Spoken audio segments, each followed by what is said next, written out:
Media ternama Amerika Serikat, Huffington Post, merilis artikel yang menyebut tentang kapal selam drone pembawa senjata kiamat milik Rusia yang tengah dalam proses pengembangan.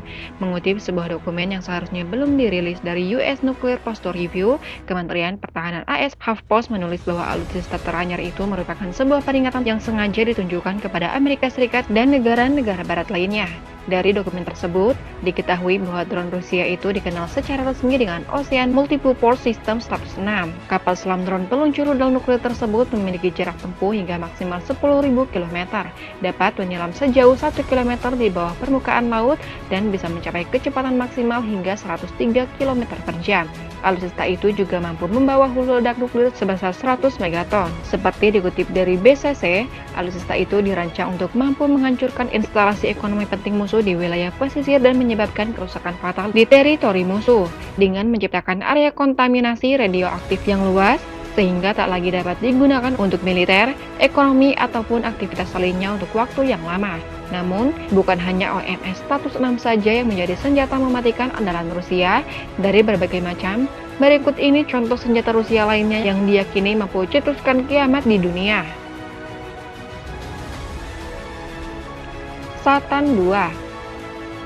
Rusia memiliki senjata nuklir yang bernama RS-28 Sarmat atau Satan, julukan yang diberikan NATO yang digadang-gadang dengan sekali tembakan saja mampu menghapus pantai timur Amerika jika PD-3 meletus.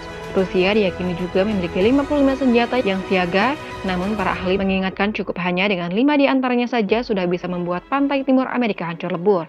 Mengerikannya lagi, senjata-senjata itu bahkan disebut-sebut mampu membuat bom atom yang dijatuhkan di Hiroshima dan Nagasaki dalam PD-2 terlihat tak ubahnya senapan mainan.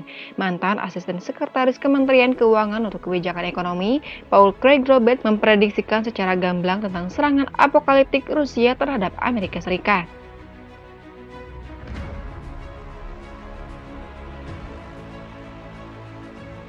Jet tempur Sukhoi generasi kelima. Andrei Frolov, pemimpin redaksi majalah Export for Genie, memprediksi salah satu yang akan diadakan adalah jet tempur generasi kelima Sukhoi T-50. Pemerintah tidak punya uang untuk mendapatkan 50 pesawat ini seperti yang diharapkan sebelum krisis, jadi pesanannya akan datang dalam jumlah yang lebih sedikit, kata Frolov. Selain T-50, negara juga akan mendapatkan Sukhoi Su-34 dan juga Su-30SM. Militer Rusia juga akan memperbarui pengebom strategis Tupolev Tu-160M2 dan pengebom jarak jauh Tu-20M3 menjadi sesuai standar Tu-22M3M. Tsar Bomba.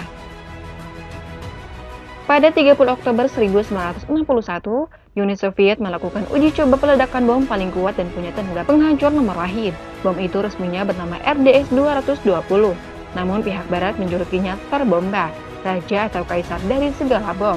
Kekuatannya 53 megaton, setara dengan 10 kali total bom yang meledak pada Perang Dunia Kedua, atau 1.400 kali lebih dahsyat dari gabungan bom atom Hiroshima dan juga Nagasaki.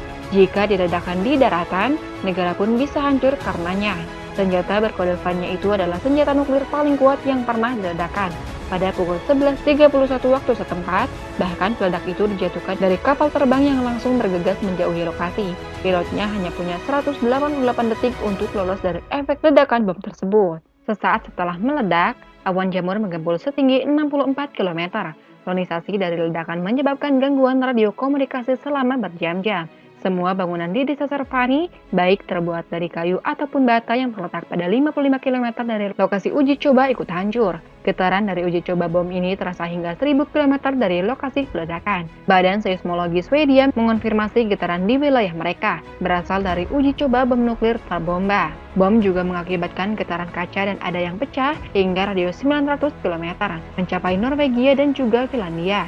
Dampak luar biasa dari Tsar Bomba hanya setengahnya dari efek maksimumnya, yang kekuatannya 100 megaton.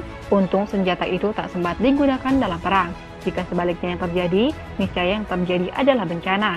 Pemimpin Uni Soviet kala itu mengatakan langkah ini merupakan cara untuk menunjukkan kepada negara barat bahwa Soviet patut menjadi negara adidaya, atau dalam istilah mereka disebut Pushki Namat, demikian seperti dimuat situs Gizmodo.